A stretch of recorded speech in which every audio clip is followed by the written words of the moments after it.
de Jean-Yves, les créateurs du groupe Jacques Passion. Mais tout d'abord, regardons Frédéric et sa superbe Nissan.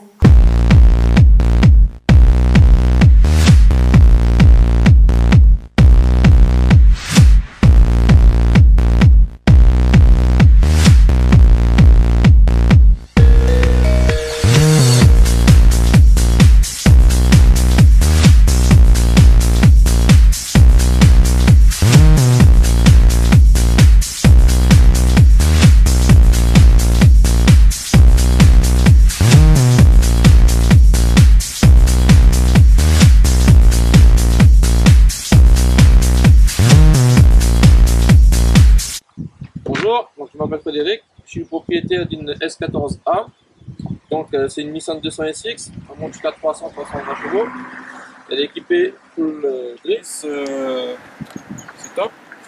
Après, pourquoi une S14? Parce que en japonaise à La Réunion, on est très Subaru Evo et c'est un peu fatigant d'en voir sur la route.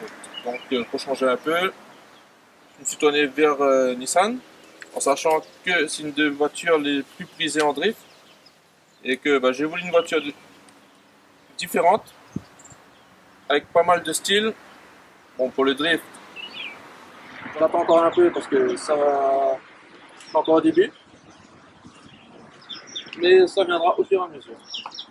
Et donc voilà, que dire d'autre sur la voiture? Donc un carrosserie complet, D-Inspect, pour l'électricité de la voiture.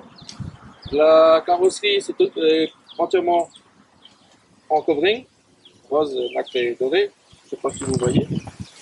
4 jantes en 18. L'accessoire que j'aime bien, si vous voulez voir, si le caméraman veut venir, le levier de vitesse, qu'on appelle aussi Tinto, sur seul en français.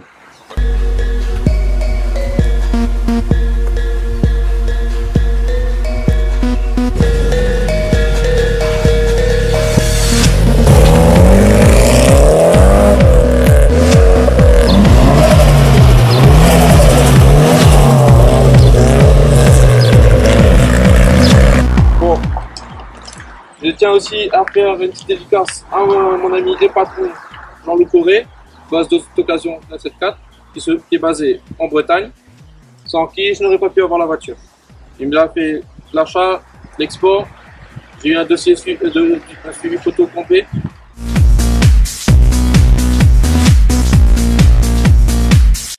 Bonjour Cédric, bonjour Jean-Yves, bienvenue dans notre émission. Vous êtes donc les créateurs de Jacques Passion, mais qu'est-ce donc Jacques Passion? Alors, créateur, non, on va dire administrateur plutôt. Alors, Jacques Passion, en fait, c'est un groupe de passionnés de véhicules japonaises. Donc, peu importe l'année ou la marque japonaise.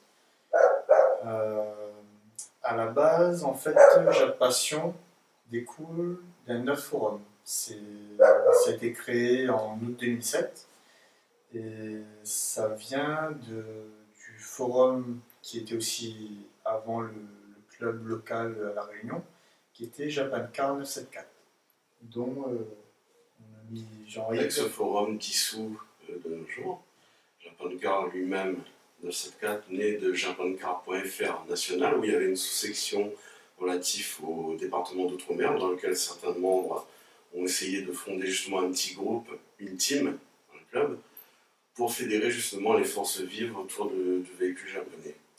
Suite à des scissions internes au niveau du groupe, il y a la fondation de Jacques Passion, mais également de Jacques 974, ce qui nous fait 3 forums initialement sur le département pour réunir l'ensemble des véhicules japonaises. Je ne sais pas de marque, mais on les connaît tous. Aujourd'hui, Japan Car 974 n'existe plus, reste Jacques Passion, Jacques 974.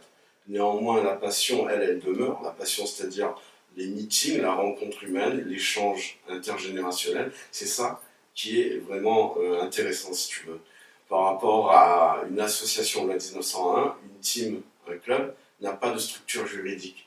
Ne peut donc pas ester en justice ou obtenir des subventions, tel qu'était le cas à l'époque, Japan Car 974. C'est très important, je développe cet aspect-là, parce que si tu veux, pour pouvoir mener à terme des projets, il est évident que sans argent, on ne fait rien. Donc ça, c'est un des thèmes. Mais nous, si tu veux, notre but initialement, c'était uniquement de fédérer autour de projets communs de véhicules japonais les différentes amitiés à travers des meetings, rencontres, sorties, pour partager et diffuser le savoir de la voiture japonaise. Voilà, Je te laisse continuer, Cédric. Jacques Passion, tout ce qu'on a toujours cherché vraiment dans ce groupe, c'est tout ce qui était entraide, donc se retrouver, toujours dans la convivialité. Donc pour ça, c'est chacun arrive avec ses moyens. L'important, c'est d'avoir cette passion pour les japonaises, le plaisir de partager avant tout. Donc pour ça, qu'est-ce qu'on faisait de notre côté? C'était tout ce qui était pique-nique, des nocturnes, comme vous avez pu assister il y a 2 semaines. Les cadets, Voilà, très important ça. les journées mécaniques. Donc, grâce au forum, en tout cas à l'époque, il y avait une vague qu'on appelle les do-it-yourself ou les tutos, où chacun a apporté sa pierre de sorte à démocratiser justement l'aspect mécanique sur les japonaises, que la personne lambda puisse elle-même, avec le minimum d'outillage le nécessaire, faire ses travaux elle-même. C'est une des caractéristiques d'ailleurs du véhicule japonais. Parce qu'il y en a d'autres, hein. Tu as par exemple les véhicules français où on a les kits carrosserie qu'on fait soi-même, les véhicules allemands qui sont de très belles voitures mais dont en général les modifications sont faites par le constructeur lui-même, hein. AMG, Hardge, Roof, c'est pas à la portée de tout le monde. Le véhicule japonais a cette particularité, si tu veux, que tout ce qui est boulonnerie ou outillage, on le trouve dans le bricolage du coin. Tu peux faire ta mécanique chez toi, dans ta cour. Ce qui fait aussi que comme ce sont des véhicules qui sont très fiables, distribution par chaîne, moteur non interférentiel, elles durent dans le temps, même si on voit quelquefois des épaves qui roulent encore sur la route, mais c'est dans notre demeure par main, si tu veux, que ce sont des véhicules qui durent sur le temps. Ce qui fait qu'arrivé à un moment donné, en véhicule d'occasion, elles sont abordables, pas forcément au niveau du prix, d'où l'intérêt justement de faire des clubs, où on importe des pièces directement des États-Unis, puisque c'est beaucoup plus abordable que d'acheter en local.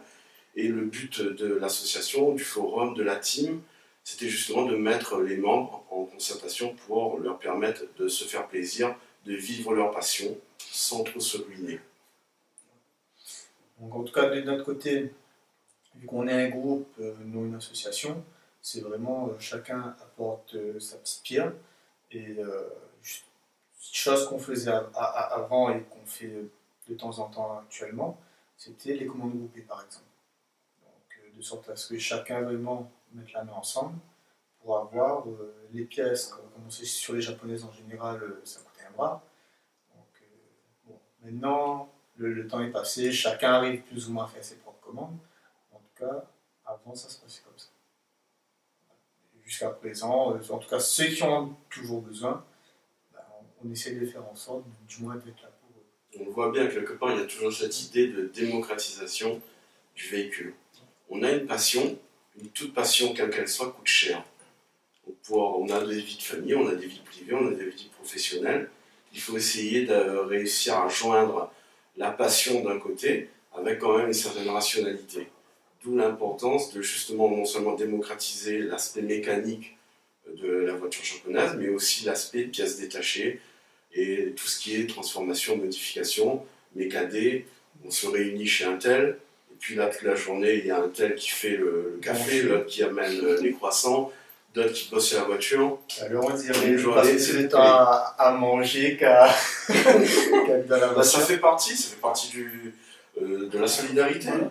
C'est solidarité, c'est convivialité, pour dire qu'à un moment donné, on se retrouve vraiment comme une famille en fait, où on se retrouve à un certain nombre, pendant que l'un est en train de préparer le manger, sa femme ou quoi que ce soit, les autres ils commencent à apprendre ou à travailler sur leur véhicule.